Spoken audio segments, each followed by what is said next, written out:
Are you ready for good talk? And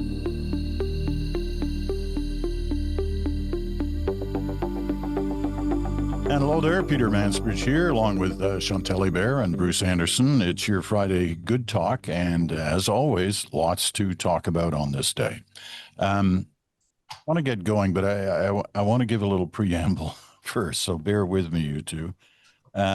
We all know that Donald Trump does not like to share the stage. He wants to be the only one on the stage at any time, and this, therefore, has not been a good week for him because he wasn't the only one on the stage. In fact, there were times at which he was basically ignored, although clearly thought about. And one of those occasions was Mark Carney's Davos speech earlier this week, which received widespread applause, praise from different parts of the world.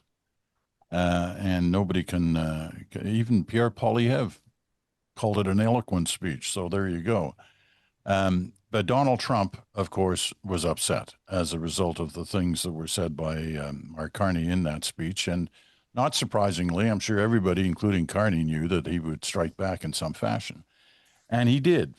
When he got the chance at the podium, he kind of belittled Mark Carney in a way. And he has taken various shots, and I'm sure there are more to come, of a substantive tariff wave, perhaps, in the next few hours or days. But I think the unkindest cut of all came last night, and it wasn't directed just at Canada, but at all NATO allies, when Trump said that the NATO allies who came to Afghanistan didn't fight at the front. Now, he would know what that feeling would be like, seeing as he never fought at the front. In fact, he was a draft dodger during the Vietnam War.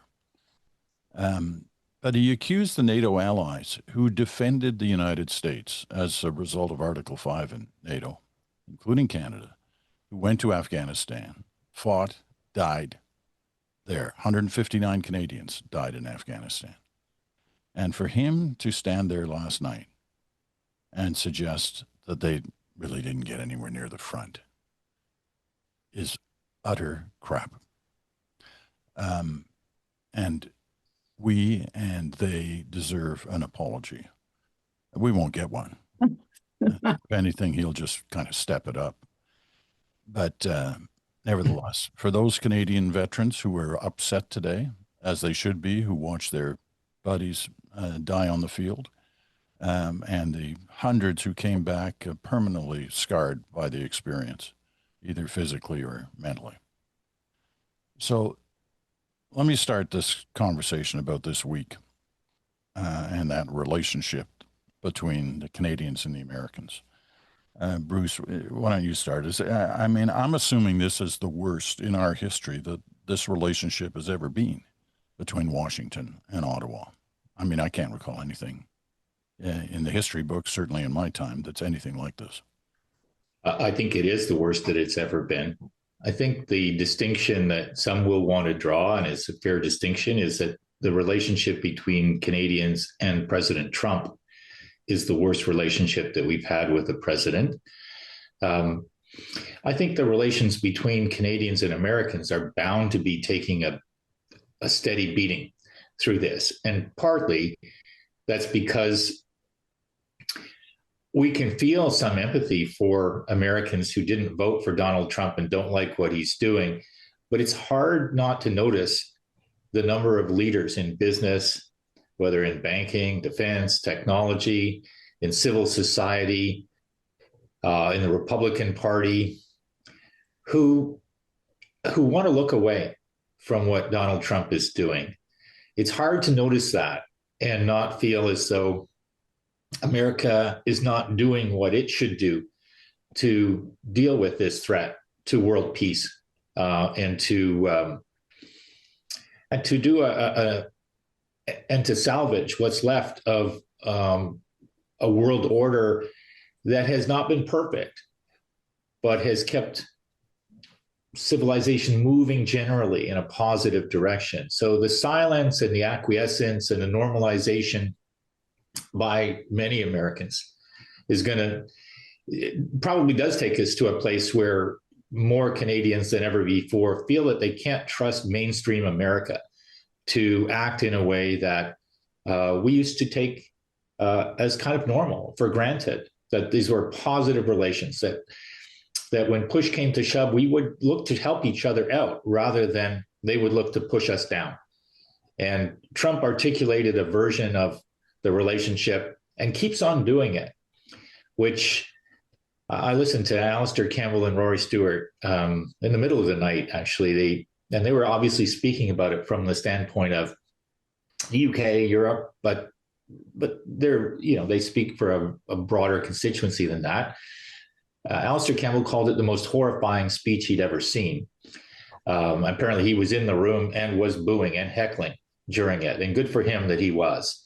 And he called out the fact that people in the room, too many of them, were kind of chuckling at some of the worst jokes. In Donald Trump's mind, they were probably jokes, talking about the Somali people having low IQ. Out and out racism like that has become almost normalized. It's become so normalized by Trump that it scarcely rates a mention in the coverage of this barrage of insults and misstatements of fact and diminution of people all around the world. So where are we at in terms of the relationship with America? It's it's probably as bad as it's ever been. Hard to know whether we're looking at a pendulum effect, as we've talked about before, or whether or not this is going to continue. It's shocking to me that 1 in 5 Canadians still say that they have a positive view of Donald Trump, because it's a lot who have a really negative view. And so he is dividing us. There's no question about it. I'll be looking forward to seeing if what Trump did this week, and in particular, what he said about our troops staying behind the lines, has an effect on that number, or whether or not we just got a core of MAGA voters in Canada who look at Donald Trump and say, that's the kind of leadership I want. I'm sad to say that there is a number like that, and it's not as small as I would have thought at this point. Hopefully it gets smaller, because the arguments that he's making are insulting to us, to people around the world, and they're dangerous. Last point for me is, picking up on your point, Peter, is that line in his, I wouldn't even call it a speech, just a kind of a flow of crap from his brain, where he talked about everybody in the room probably would be speaking German, maybe a little Japanese, if it hadn't been for the United States.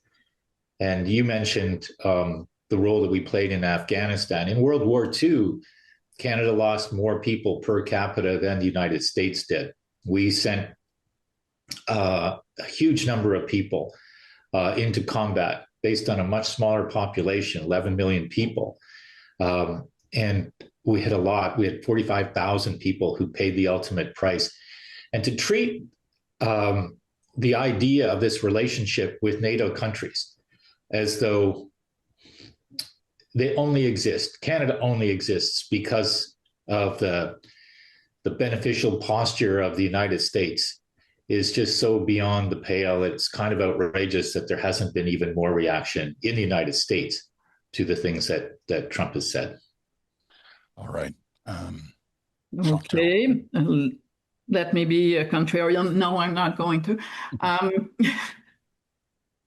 Yes, the relationship between the U.S. administration, I do believe, as Bruce does, the distinction between Americans and Canadians versus U.S. administration against most of our allies. It's not just us. What we watched this week was a U.S. administration at war with its allies. The Danes also sent soldiers to Afghanistan. Others did. So did the Brits, and lost people. So this wasn't targeted at Canada, but I don't believe that Mark Carney's speech in Davos would have had the kind of resonance that it had if he had not been reading the international room totally properly.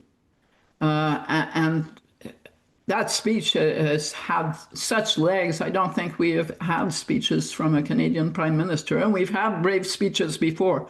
I'm not saying Brian Mulroney wasn't brave when he spoke about apartheid. Stephen Harper did have strong speeches, but that speech had more legs, I think, than any prime ministerial speech on the world scene that we've seen before, both domestically and internationally. But there are other signs that we are not alone, more signs than we have seen over the past year. We have seen since the beginning of 2026. The president has also withdrawn his invitation to Mark Carney to sit on a so-called peace council.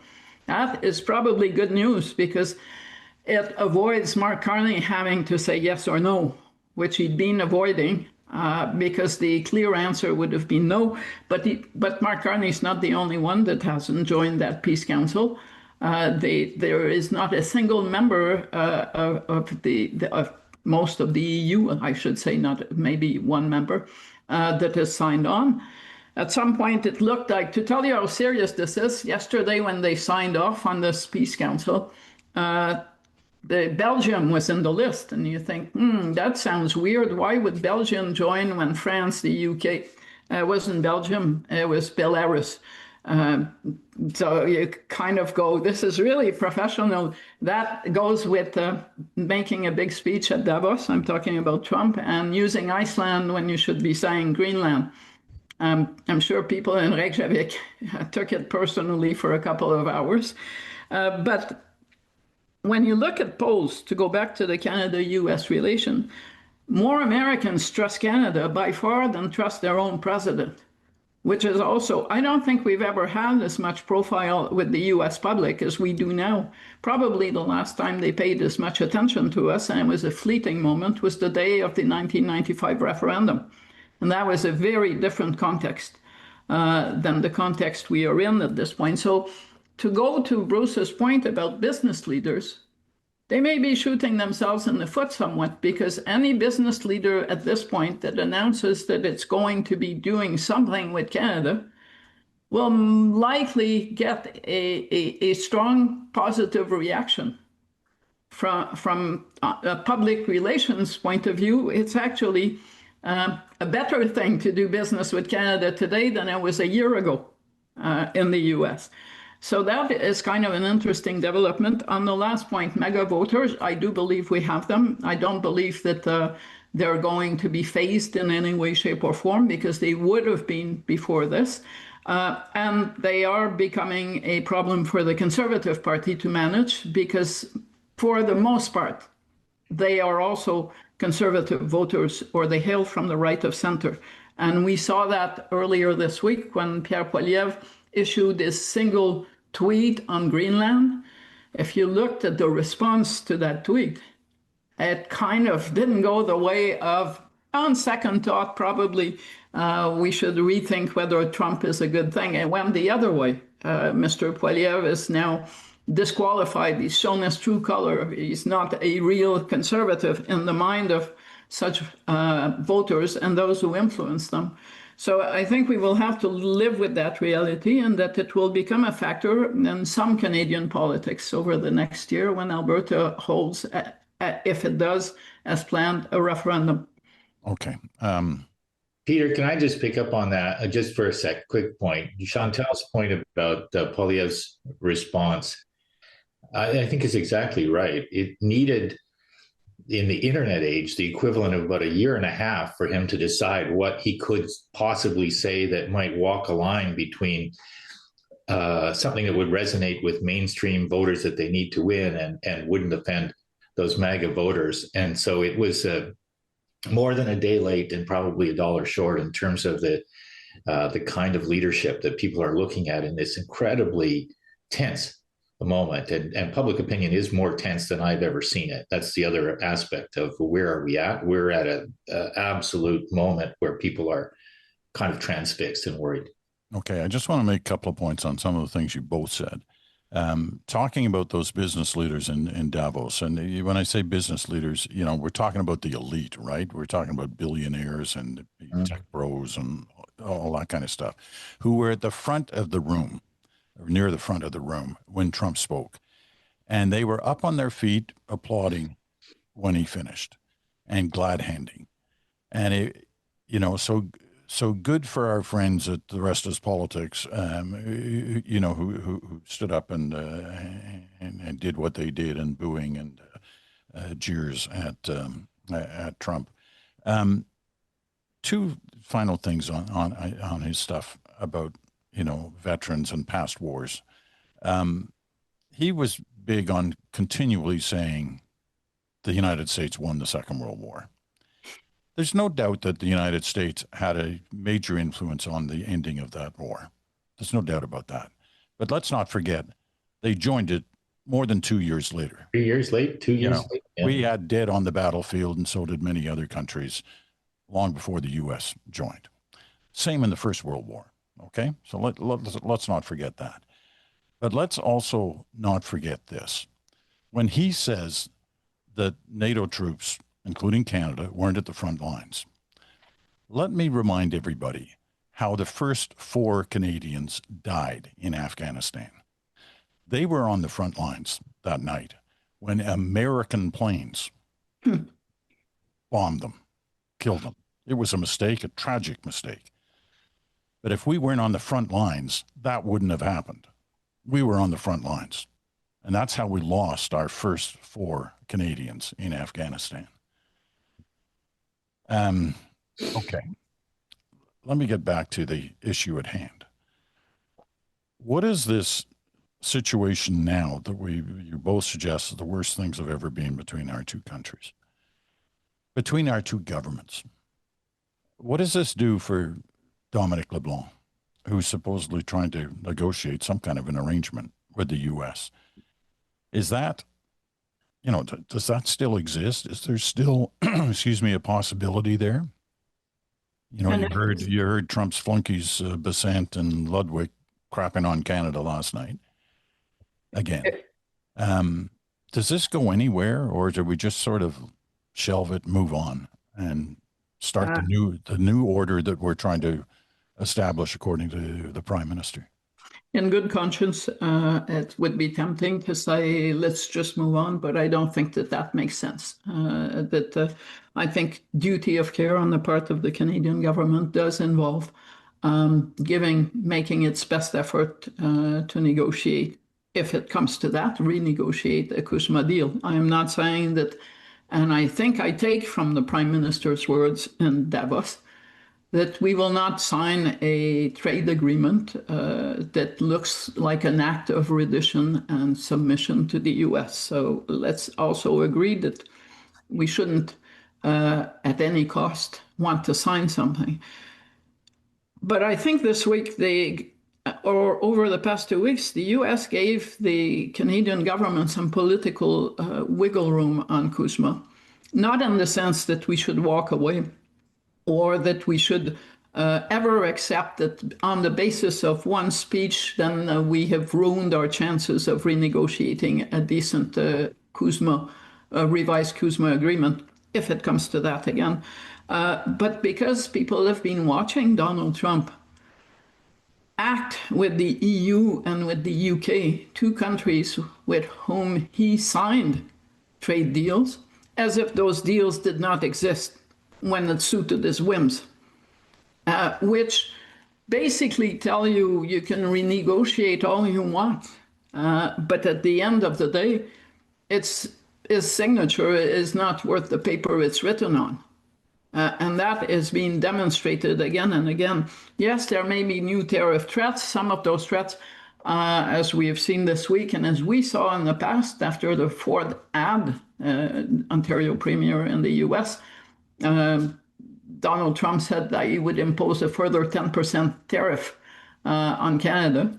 That didn't happen. The 200% tariff on wine and champagne from France.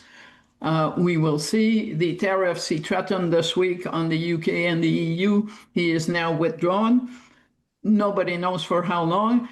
So I think the message is, yes, we need to do what we need to do on CUSMA, and it may or may not work out. But we should not become fixated as if the fate of 2026 or the success of the government was based on the CUSMA renegotiation. If we had talked about this back in December and said, what's the big issue in 2026 on the Canada-US front, it would have been CUSMA. I understand a lot of business lobbies still think so. But I think to the voter that has been looking at what has been happening, the realistic voter, and voters are often more realistic than business lobbies, the message has been, yes, we should try, but we should not make it the end-all of government action over the next year. Bruce? I think that's right. I think the government has a duty of care to manage the relationship as well as it can and to keep on accelerating efforts to find new customers, to build new trade relationships, to attract new investment. And I think that, the Prime Minister has spent a very, very large portion of his time on those priorities, and clear he intends to continue to do that. I think if there's a bit of a ray of light for me in the way in which Trump's comments landed this week, it is that he was so awful. He gave bullying an even worse name and probably embarrassed more people in his country than he had before, and definitely would have started to cause some worry, if not a murmur publicly, but some worry among American companies for whom global trade is important. And it's a lot of companies that rely on having business opportunities around the world. For them to look on what's happening now, to hear the fact that the NATO countries are talking about a NATO without America, to hear the EU talking about the development of this anti-coercion measure, some people refer to it as a bazooka, which is essentially code for a series of decisions that countries could take to isolate themselves from American business and economic pain, or to inflict economic pain on America. Trump may not care about those things, may pretend not to care about those things, and too few in his party will say that they care about those things, but a lot of the donors to the Republican Party care about those things. And while they may have enjoyed his braggadocio, his insult party, they do care about money, maybe more than anything else. And at some point, the risks to their economic opportunities stop becoming something that they can kind of write off because the American economy is being supercharged by, federal spending of one sort or another, or tax cuts. But instead, they have to look at the rest of the world and say, but what if countries around the world do the kind of thing that Mark Carney was talking about, the middle powers work together? What if we find ourselves with smaller opportunities, fewer opportunities, and therefore less opportunity for growth down the road? I do think that argument will start to develop some more root system in the United States over the coming months. Now, that will feel like an eternity for those of us who don't want to listen to Donald Trump say what he's going to say. He's got 3 years more to serve as president, which is just a kind of an unimaginable thing to contemplate. But last point for me is I noticed this morning that he was tweeting about maybe he should go for a fourth term. Now, in his mind, he had 3. And sometime about this time next year, after the midterms are done, which I think will be quite bad for the Republicans, this thing will start to become real. Is he actually going to try to prevent anyone else from becoming president but him? It'll start to become real for J.D. Vance, for Marco Rubio, for all of those others who have to sit there. And I'm not giving any slack to J.D. Vance or Marco Rubio. They've chosen to sit there. They've chosen to echo his themes. But if they're doing that because they have ambition, and he's basically going to try to snuff that ambition out, what are they going to do about that? So I think there's a crossroads coming. I don't want to say it's a pendulum because I still think it's a direction. But there's a crossroads coming sometime in the next 12 months where his personal hubris and ambition is going to face some comeuppance, some resistance. And hopefully for the world, it'll be more than a little bit. Well, many people, including myself, hope you're right, but there's no evidence of it. That gutless party that he leads, is doing nothing. Every once in a while, you hear a hint of somebody speaking out, but really, not much. Can I swing it back to Canada? I mean, it wasn't a perfect week for Carney. There's issues about a speech he gave in Canada. But before I get to that first, does he need a stronger mandate right now to defend the country through this crisis that he tells us about and that we witness? And when I mean that, when I suggest that, I'm saying, hey, they've tried for whatever it is now, 6-8 months to get a majority government by getting people to cross over. And so far that hasn't worked. I think it's close. But go ahead, Chantal. You know what I'm getting at. I know what you're getting at. I'll preface this by saying I don't believe a 2-seat majority is a great outcome, in the sense that a 2-seat majority basically opens you up to blackmail from whatever member is not happy. Ask Lucien Bouchard when he led the official opposition, just a few seats ahead of the Reform Party, the number of times he had to do rather stupid things to make sure, because he was being threatened with losing that spot to someone who wanted something. And he was only leader of the official opposition. Imagine if you're the prime minister. I don't believe that at this point many Canadians are convinced that not having a majority has prevented Mark Carney from leading the country at a difficult time. I do believe that if the House of Commons the House of Commons dynamics have not really been tested yet. A lot of the action has happened outside, and a lot of the legislative action is still on the to-do list rather than we've been there and done that.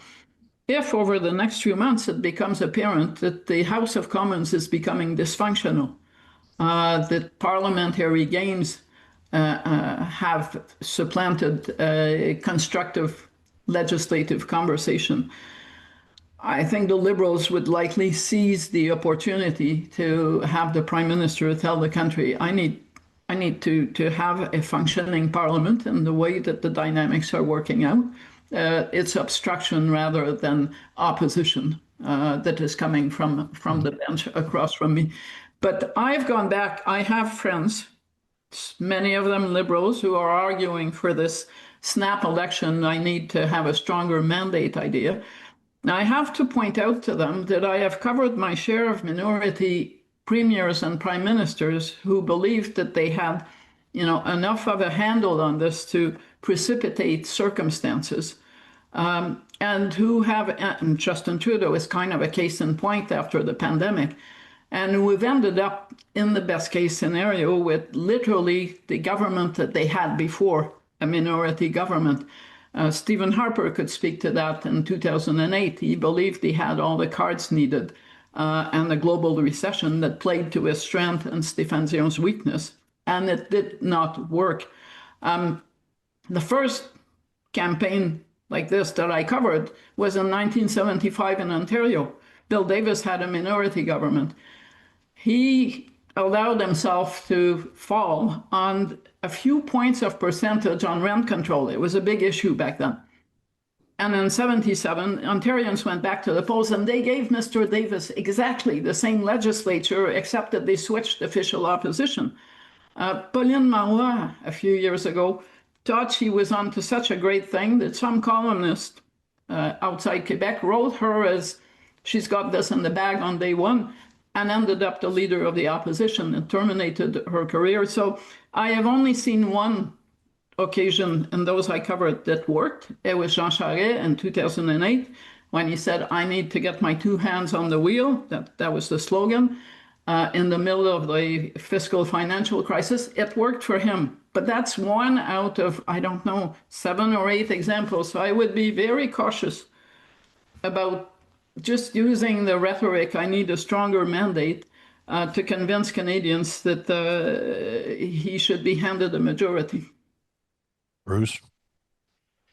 I think that there are two theories of what minority governments are meant to do in terms of how voters think about them. One theory holds that if you get a minority, that really what voters are asking you to do is to be in a series of compromises with other parties, to make your policies more reflective of what the other parties want, and to do things that are different in some respects from what you campaigned on.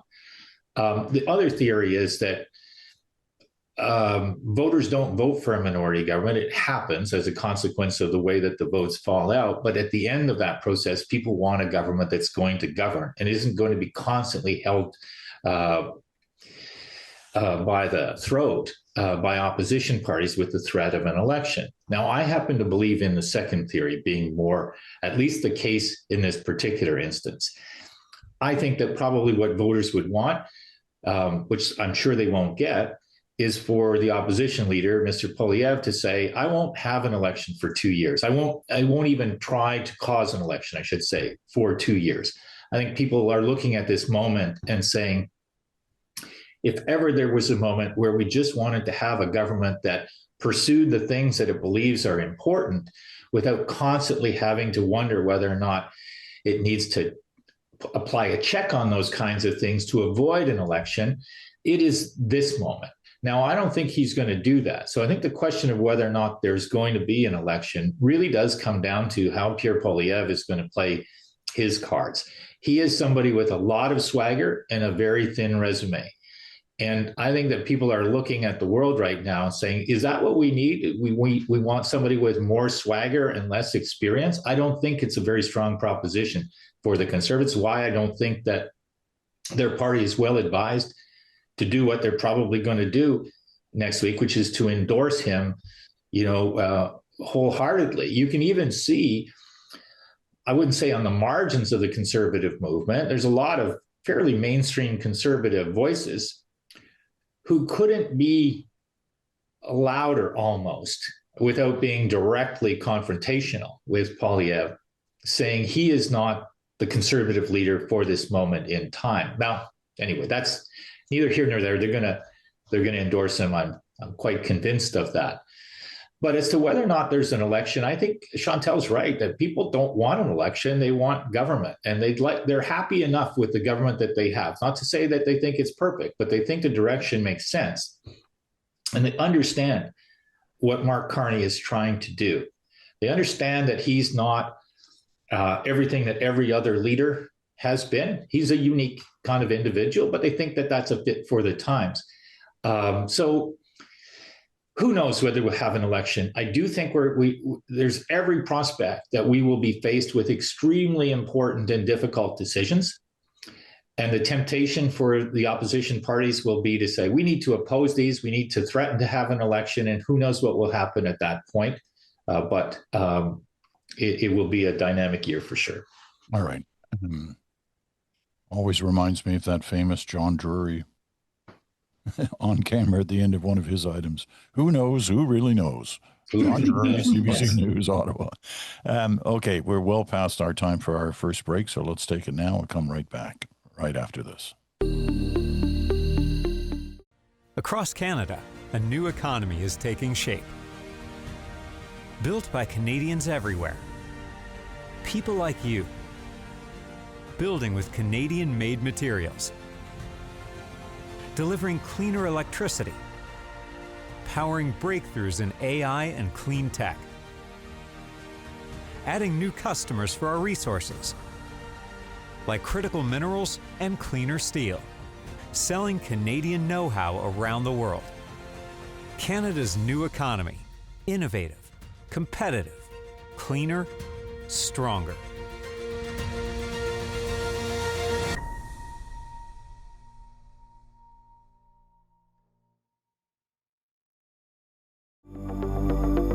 And welcome back. I don't know what that voice was, but nevertheless, we'll move on. A little worried about that. You're listening to The Bridge Friday edition. That's Good Talk, of course, with Chantal Hébert and Bruce Anderson. I'm Peter Mansbridge. Glad to have you with us. You're listening on Sirius XM, channel 167, Canada Talks. or on your favorite podcast platform, or you're watching us on our YouTube channel. Okay. Next up, Mark Carney got a lot of praise for his Davos speech last week. No doubt about that. Not from Donald Trump, but certainly from a lot of other people around the world. However, he came back to Canada. He made another speech directed just at a Canadian audience in Quebec City on, I guess it was yesterday. Mm-hmm. That's caused some troubles, especially in one part of the country. Chantal, why don't you give us the background of this? And keeping in mind, we are running late here, probably because I've talked too much during this program today, but nevertheless, Chantal.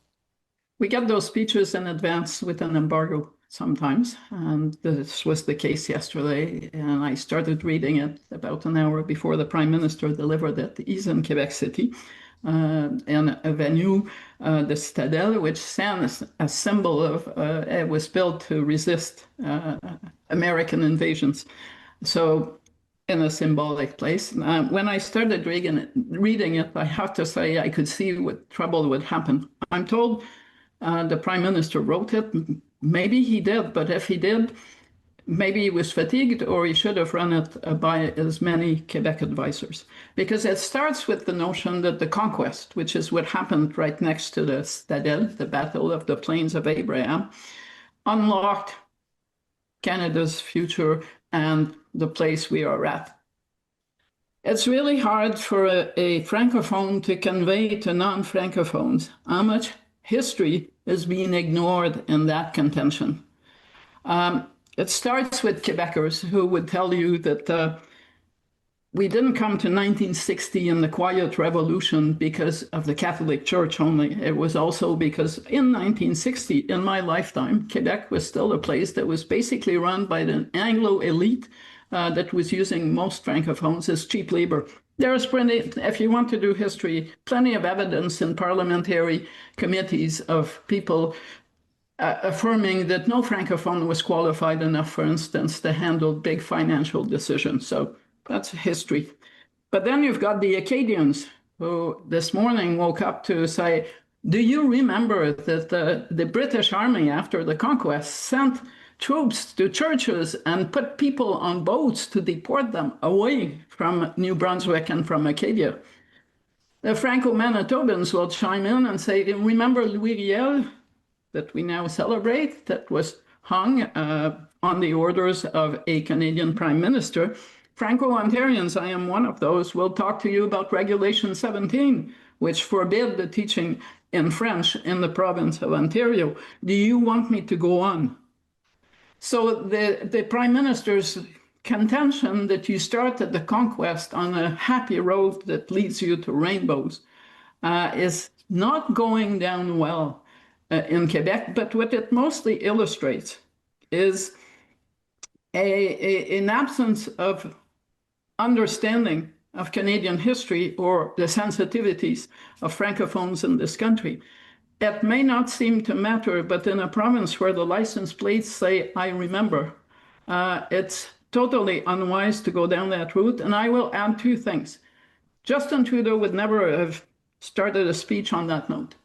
But if the Prime Minister wants to take advice from someone who also wouldn't and knows his history, he should call Stephen Harper.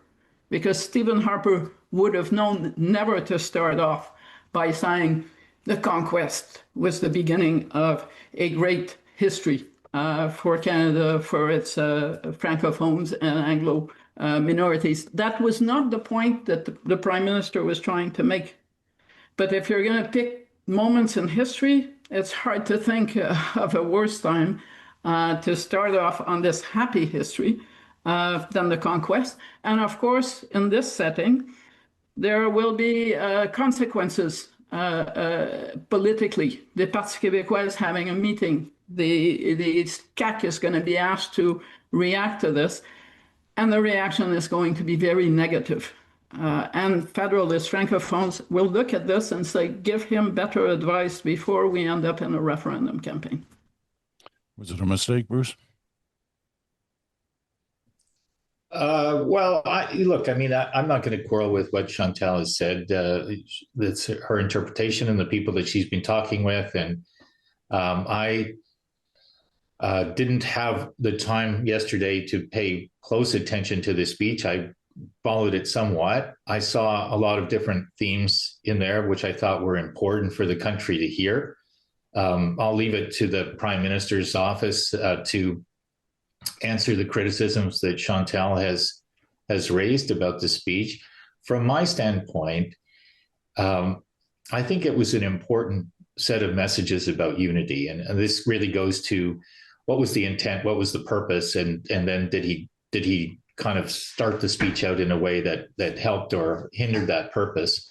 That's obviously debatable, but the purpose was obviously not to kind of inflame Franco-Canadians. It was to unite Canadians, and the arguments that he made there, and the moment in time that he chose to make them, I think is important. I remain concerned about attitudes in Alberta headed towards a referendum. I remain concerned in part because the Conservative Party leader doesn't say he's for Alberta independence, but he talks about Canadian politics as though the only issue that matters is a pipeline aggressively pushed through against whatever opposition might exist.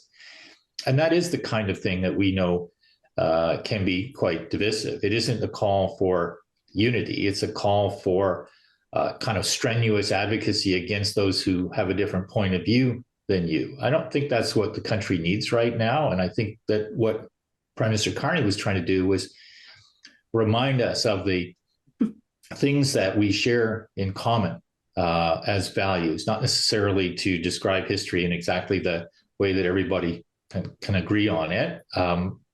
But I think it was an important speech, and I think it's one that helped add a little bit more to the way that he communicates with Canadians, so that they see the economist. Yes, they see somebody who's capable speaking in global context, but also somebody who can speak to some of the social values that are important to Canadians too. Okay. I'll just add one thing. Yep. I agree with Bruce about the intent of the speech, but he sabotaged himself, and he has given the sovereignty movement its best weekend since he became Prime Minister. This will resonate far and wide, and anyone who hasn't heard it in Quebec by Monday morning will know all about it. That's all I'm saying. So if you call that the definition of success, good luck. Okay. Well, we'll watch and see how it plays out and where it lands over the next few days and weeks. We got to take our final break, come back and talk about next week in Ottawa, because it's a big week. We'll do that right after this.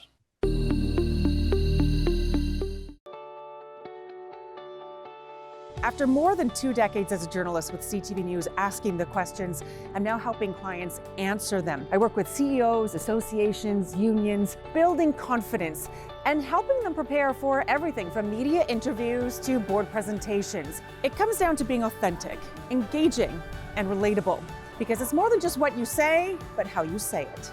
So let's talk.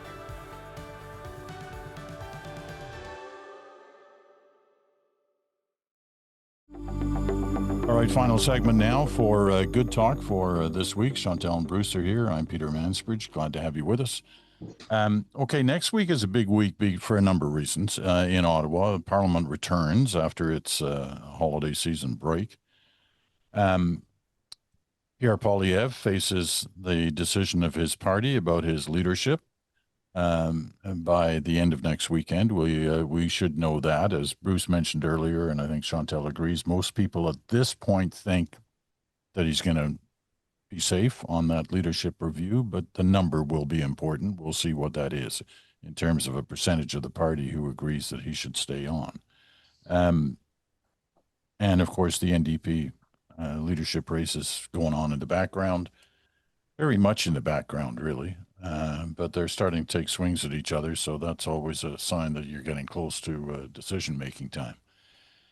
But the setting next week What are you going to be looking for when Parliament returns and you watch the play? You kind of hinted at it earlier. A lot will depend on what Poilievre is going to do, what position he's going to take, what things he's going to say about the government and the predicament that Canada finds itself in right now with the United States.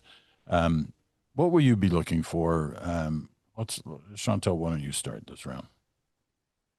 I think I'll start looking for whatever, not this when Parliament returns, but a week later after the leadership review vote on Pierre Poilievre, because I think all minds on the Conservative side are going to be on this convention. And I think the Prime Minister is meeting the premiers in person Thursday night and Friday. So I don't expect the House of Commons to be the major theater of next week's political action. That will change after the leadership vote.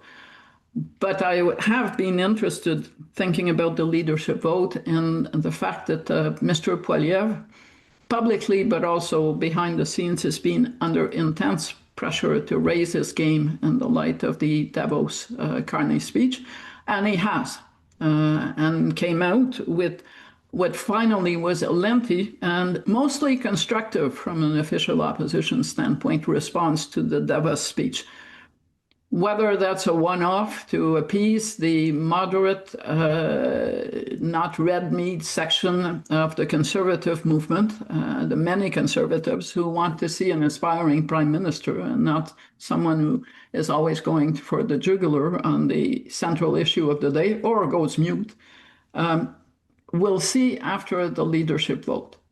But for sure, this will determine where Mr. Poilievre goes from there. And no, I don't know how it's going to play out, how much he's going to get, how much he needs. Certainly, in my book, should be over 80%. The other thing we will be looking for after the leadership vote, if, as everyone expects, Mr. Poilievre is confirmed, is whether everyone will want to stay with him in caucus or inside the Conservative Party, or whether there are people there who are staying put until they see how the leadership vote is resolved.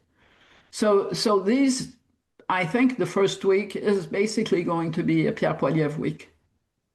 And week two will give you a sense of where the House of Commons is going, whether Mr. Carney has managed to secure a majority through people walking across from the Conservatives to the Liberals.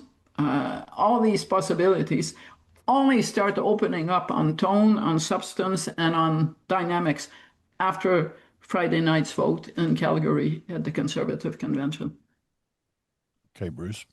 Yeah, I think that's right. I think it is a Poilievre week. There's a metaphor, I guess it's used in politics. You're either in the sword position or a shield position. You're either on offense or on defense. And if I ask myself, who would I, absent any values, judgment, or anything like that, would I rather be Pierre Poilievre going into this week or Mark Carney going into this week in terms of the conversation, the combat in the House of Commons? I would rather be Mark Carney, because I think that the argument that he will make in answer to however Pierre Poilievre criticizes him is one that will resonate with more Canadians more fully. And we've just done a big survey, and I'll only quote one piece of data from it, which is that 64% of Canadians are satisfied with the way that the Carney government is approaching things. That's 5 points up from November. More importantly, it includes 29% of Conservative voters, 69% of NDP voters, 66% of BQ voters.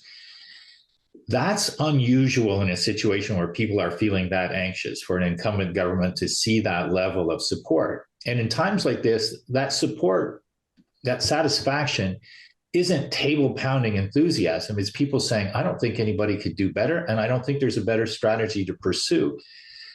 For Pierre Poilievre, then, the challenge is, okay, all lights are going to be on you. All eyes are going to be trained on you, including in your own party. I think Chantal's exactly right. Why would anybody cross the floor now? Why don't they wait until see how that vote goes and then take the measure of whether or not they're comfortable in the party and they're comfortable with leadership? But he's been evolving his position because he recognizes on some level that what he's been doing hasn't been good enough, hasn't been effective enough, hasn't seemed to meet the moment, and the moment is greater than it has ever been in his time in politics. What do I mean when I say that? Well, he's sort of reduced everything right now to a kind of a three-part argument.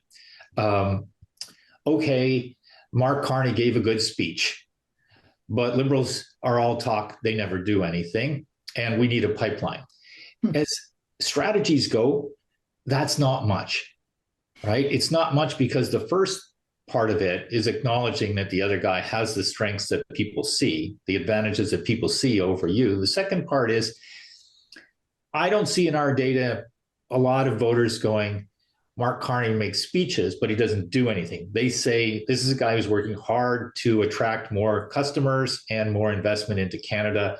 They may not be happy with the housing affordability question or the cost of living, but they do see a lot of activity. And when Carney says there will be more, these relationships will be deeper in terms of the trade arrangements, I think people are inclined to say, well, it's been, a year. That's not very long for those efforts to pay fruit. So I think Poilievre has a weaker hand going in, but people are going to be paying attention to him like they haven't in a long time. And on that point, if all he talks about is a pipeline, and the implication is, elect me if you want somebody who's going to force a pipeline through, I think that lands with a thud in a day when people are looking at leaders and saying, well, why do we want that? I've got 1 minute left, Chantal, so you've got to deal with this one for me. A bit of a rift developed this week between Doug Ford and Mark Carney. A rift that didn't exist up until then. They were pretty palsy, breakfasting together and the whole bit. It's over the Chinese EVs situation, the auto situation. Is this a permanent rift? Is this how big an issue is this? And once again, less than a minute. I think, no, I don't think it's a permanent rift. I think both of them were playing their parts and doing their jobs. Prime Minister by finding a deal for canola and seafood in exchange for a very minor opening of the market to EVs from China, and the Premier of Ontario playing his part by saying, I don't need cheap cars, I need investments to build cars because my auto industry is threatened. I would also note that most of the rift played out in public before the Davos speech. Mr. Ford has a good ear for his province, and I suspect that polls over the next few days will show a bump in the Prime Minister's popularity in Ontario as a result of the Davos speech. So I think by Friday, when they all meet, everyone will be able to find common ground. I may be wrong, but that's where I expect things to land this week. We'll have to save that little clip. I may be wrong. You don't hear that often, but we'll play it every once in a while. I'll just go right That should be the ahead. headline that we used to. And of course, we will make a list of who's been right or wrong. Did you guys not bet something significant a few years ago on something that didn't happen? Yeah, I too have a memory. That's all history now. Yeah, right. And on a day where we talked about a lot of Canadian history, that won't rank in the top 10 moments. All right. Thank you both. Have a great weekend. And thank you to all of those of you who have been listening to Good Talk on this week. I'm Peter Mansbridge. Thanks for listening. Have a great weekend. Talk to you next week. Have a good weekend, you guys. Bye.